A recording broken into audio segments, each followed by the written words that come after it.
Oh yeah, we're doing this. Yep, we're doing this. Hello everyone, Dr. TE here, and this is MRI Physics Explained. We're gonna have a little fun with this, yeah? This is your and my time to hang out, talk some MRI physics. If you're a first-time visitor, welcome to the channel. For all of you returning friends, great to see and hear from you again. We're back after a little hiatus. Hope you're all doing well. I've got to say, since our basic series of lectures launched, the amount of enthusiasm and support you all have shown is really humbling. That is my true reward in all of this, seeing that curiosity and passion to learn such a difficult subject ignited in you all. Keep the comments and questions coming. I read and try to respond to them all, and you may even see your questions pop up in this new Q&A series. So with that said, we're going to switch things up a bit and have a little fun. We're going to tackle some of the questions you all have submitted and attempt to clear up some points of confusion. Now, I don't proclaim to have the answers in all things MRI. This is a subject with endless depth and difficulty, and there are much smarter people than I out there with quantum level knowledge of the subject. But it doesn't mean we can't try, right? And as always, we'll take as logical and visual approach to all of this as we can. But a quick tip I want to point out before we begin. You may have noticed that there were some very targeted, yellow-colored points in the first series of lectures, such as this one from the T1 contrast lecture, or this one from the slice select lecture. As you may have noticed, I try to use colors thoughtfully throughout the lectures, and this was no different. Text you see in yellow are test-relevant factoids you'll want to know for any board exam, especially the radiology core exam. It's definitely not encompassing, nor is this series a dedicated board review, but you should at least take note of them if watching these to prep for an upcoming big exam. And with that, question number 1. What is this T2 star that tests and courses make such a big deal about? You'll notice that in none of my lectures do we talk about T2 star. And when I first got this question, I was a little confused myself because I realized we had talked for hours and hours flushing out these hard concepts in MRI, and nowhere did we even mention a T2 star. In fact, I never even encountered it in the hundreds of hours of research I did to make the lectures. But I definitely had heard about T2 star before studying for boards, as likely most of you, so it must be important, right? So this is a perfect example of the many topics in MRI physics people emphasize because it sounds fancy, but as you've seen before, distracts from the main concepts. And as most things in MRI physics, the explanation is never straightforward. So to explain this T2 star, we need to start by introducing something we haven't quite talked about yet, but more and more I think deserves a dedicated lecture on: our trusty pulse diagrams. We actually approached this subject in our final lecture on TR, TE, and image weighting, and whether you realize it or not, showed this process in a slightly different form on our signal localization lectures. As you can see, these diagrams lay out the timeline for all of our RF pulses and gradients applied in relation to our signal. At T0, we applied our RF pulse while turning on our slice select gradient, and this generates signal within our receiver coils. Specifically, this first signal is called our FID, or free induction decay. Now, as previously showed, this signal decays before we can do all we need in order to produce a picture. But one of the things we can do at this time is turn on our phase encoding gradient, shown here. And we know we need to make this signal somehow re-emerge, what you've all heard again and again called as the echo, which is shown here. Good so far? So the question becomes, how do we do this? How do we make this echo emerge? A natural thought would be, why not apply another RF pulse? It generated signal the first time, creating our free induction decay. So where would you want to apply this RF pulse? Here? What about here? Or should we apply it here? Does it even matter? Well, if we're not careful, we may get a picture that looks like this. Not optimal, right? Remember that the basis for all we do in MRI is the Larmor equation, an incredibly simple formula that states our precessional frequency relies on the gyromagnetic ratio, a constant, and the magnetic field the protons experience. And this works great if we have a pure substance like water that doesn't alter the local magnetic field much, and a perfect MRI machine that produces a constant magnetic field. But that's fantasy, right? In reality, our machines can't produce a perfectly uniform field. And we're imaging complex substances containing soft tissue, blood, air, and maybe even metal. And the problem is these do change the local magnetic field and affects our LARMR frequency in return. So what can we do? Well, a major breakthrough in MRI came when we figured out there actually is a combination of pulses and flip angles that can minimize some of these intrinsic magnetic field inhomogeneities caused by tissues that are either enhancing or weakening the local magnetic field. If our first pulse creates a 90-degree flip angle, and our second pulse a 180-degree flip angle, most importantly applied when we are halfway between time 0 and our echo time TE, we can minimize these effects and create a higher quality image. In fact, this pulse sequence has a name, our standard spin echo sequence. This is one of the workhorse sequences of MRI. Using this technique, we can turn an image like this into an image like this. Big difference, right? So then what is T2 star? T2 star are these intrinsic effects from substances altering the local magnetic field that are seen on a non-spin echo sequence, where we do not perform that 180-degree rephasing pulse at 1/2 TE, which eliminates some of these intrinsic magnetic field inhomogeneities. T2 star is not what it is, but what it isn't. A very backward way to explain a subject, huh? But that's MRI physics. Little makes sense. So is T2 star this crushing obstacle that ruins all MRI images like test questions and other materials make it seem? It turns out it's not. We actually have many pulse sequences that don't follow this pattern, and some that are actually specifically designed to bring out these effects. Remember, our sequences are way more advanced these days. We do crazy things. This standard spin echo sequence is just a small part of this massive toolset we have in modern day MR imaging. Okay, question number 2. This is a quick one and a natural extension to the previous question. We talked about causing these precise flip angles, 90 degrees, 180 degrees. How do we know how much of a flip angle our RF pulse will cause? Other forms of the question? Are there ways we can calculate or predict this flip angle? So yes, there is. Again, there are theoretical formulas for predicting this, but I'm sure there are also experimentally derived pulses where they give the pulse, measure the signal, and interpolate the flip angle from that. So for a simple, strong, and rectangular RF pulse applied at a constant amplitude and duration, the flip angle will equal the gyromagnetic ratio times the RF pulse amplitude times the pulse duration.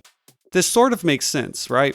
The larger the wave, and the longer we bombard our protons with it, the further we can push them away from their natural resting state along the b-axis. This formula came from MRIquestions.com, which I consider the Bible for MRI physics. If you have a question, the answer is probably over there. So go check out that site if you haven't already and show Dr. Elster some love. Okay, last question. How do we measure T1 recovery time? As with all things regarding the topic of T1, this one is going to hurt. Personally, I find T1 an incredibly tough subject conceptually, so consider checking out my dedicated video on it, link above, if you haven't already. First, I want to clear the air on something. You'll see me call this T1 recovery.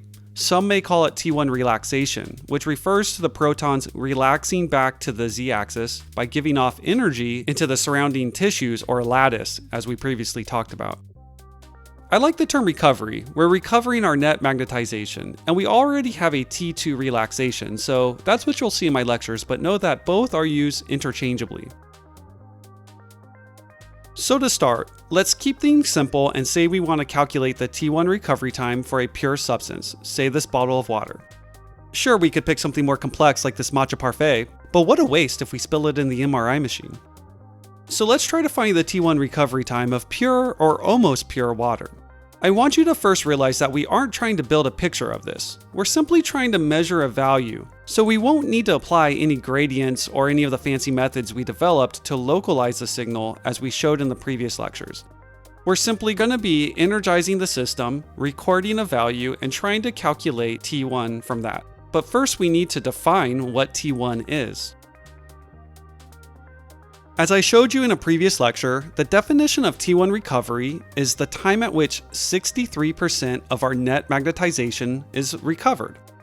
If we take a look at our recovery curve showing how our net magnetization builds either when we first put someone in the scanner or immediately after knocking down our net magnetization with our RF pulse, you see it grow at an exponential rate, leveling off at a maximum value given enough time. This is the highest potential we can attain for a given magnetic field strength. The higher the magnetic field, the higher this maximum value will be. So if this line represents the maximum value of our net magnetization, 100% of it, then this line would represent 63% of the maximum value.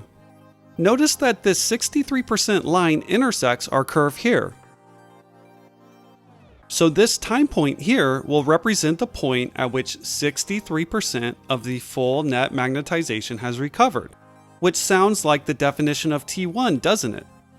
But wait. You've probably also seen there's a formula for this T1 recovery process, given here. But if you look closely, we see both time and a time constant T1 here. And you've probably also heard of this time constant T1. So what is T1? Is it a time? Is it a time constant? Is it some 63% number where we rebuild our net magnetization at? So warning. Major confusion ahead. Like I did, you probably also either subconsciously or consciously realized there's something not quite adding up here. People are referring to T1 as a time, this time at which 63% of our net magnetization has recovered. But also they're giving this definition that it's a time constant, T1, the rate at which we recover our net magnetization. Shown in this graph is how this exponential is growing and then tapering off. That would be our T1 constant, dictating this process. So what is it? And where do we get the 63% value at? So what they're not telling you is that the definition of T1, the time at which 63% of our net magnetization has recovered, is the point at which our time equals our T1 constant. Confused? Watch this.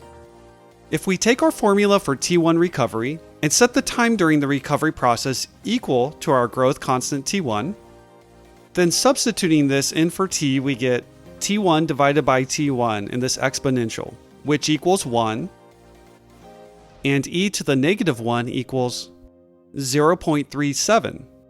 1 minus that equals 0.63, or 63% of the maximum value of our net magnetization. So all three definitions of T1 are equal. It's the point in time where our time equals this T1 constant, which equals the point at which 63% of our net magnetization has recovered. Mind blown, right? This is why you see all these terms used interchangeably. So after that big detour, back to the original question. How do we measure T1 recovery time? For instance, 4,000 milliseconds for water and CSF, which is basically water. Let's stick this bottle of water into our MRI machine and wait long enough so we've built up our maximum net magnetization. We'll apply our RF pulse and record our initial free induction decay within our receiver coils. After we've applied this pulse, we've lost our net magnetization, right? The protons are dephased and again in this random configuration. And we'll need to wait again for our net magnetization to rebuild. Like so. And if we wait long enough for our net magnetization to again reach its maximum value, when we apply our RF pulse, we'll generate another free induction decay curve exactly the same as the first. And this makes sense. We've applied our RF pulse when our net magnetization is at its maximum value both times. So why wouldn't we get the same T2 decay curve back? So we'll again wait as our net magnetization rebuilds. But instead of waiting a long time for it to reach its maximum value, what if we apply our RF pulse sooner?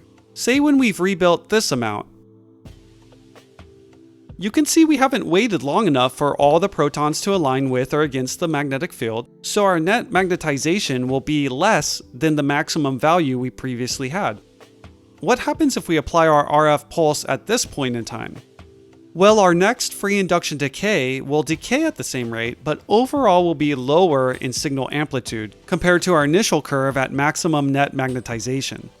Remember, T1 is kind of like the potential energy of the system. The more you build up, the bigger the amplitude.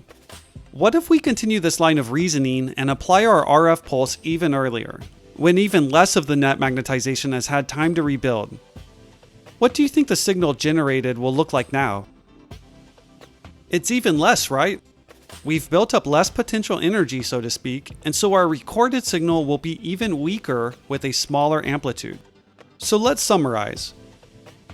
When our RF pulse was applied at maximum net magnetization, we generate this T2 decay curve with a large amplitude. When applied earlier, we generate one with less amplitude than before. And when we apply it even earlier, we get an even weaker recorded signal. So we've done a little bit of a science experiment here.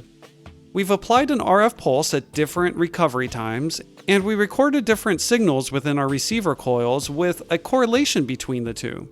The more of a net magnetization we built before applying our next pulse, the larger the amplitude of the signal we recorded. But we have a complicating factor. Our recorded signal itself is changing over time, and we need to pick a single time point to compare all the signals for our measurement. So where do we choose to compare these? Let's just pick a point. What about here? If you think about it, we have to be very careful what time point we pick to compare all these signals. If we choose a TE here, remember that each of these signals is decaying at a T2 decay rate, and the more time has passed, the more this will cloud our measurement with both T1 and T2 effects. So we actually want to compare all of these signals here before our T2 decay can muddy the calculations, where our signal is mainly being generated by our T1 effects. Check out the above lecture for image weighting and how TR and TE interact with picture contrast if you want more details on this process. So if we compare our recorded values here at the initial signal amplitude, we know we have a set of data consisting of signal amplitude at a certain time until our next RF pulse, designated by this symbol here, tau. And here we hit our final stumbling block. The equation you always see with regards to T1 is in terms of magnetization. But what our machine sees and records is not a measure of magnetization, but a measure of current or voltage generated within our receiver coils. So this is not a formula we can use in this experiment, nor do we. The real formula we use is this, which depends on signal intensity, our current, and the time between RF pulses, tau. And what data did we just record? We recorded signal intensity at varied times between our next RF pulse, which is tau. And if you notice, this formula is in the form of y equals mx plus b, the classic formula for a straight line. So if we plot our y value here, how signal intensity changes against our x value, time until next RF pulse, the slope of this line will be 1 over T1, and our T1 constant can be found. I'm sure clever people have figured out more efficient ways to do this, but you can hopefully now appreciate where the definition of T1 comes from and how we calculate it. T1 is kind of a nightmare topic, isn't it? More to come on this in future sessions. And with that, we'll bring this first question and answer session to a close. As always, thank you so much for supporting this channel. Keep the likes, subscribes, and comments coming, and here are additional ways to support through donation. Here's a quick disclaimer on all the graphics and music used, this time made by yours truly. And that's all, folks. Hope this helped, and see you next time. This is Dr. TE signing out.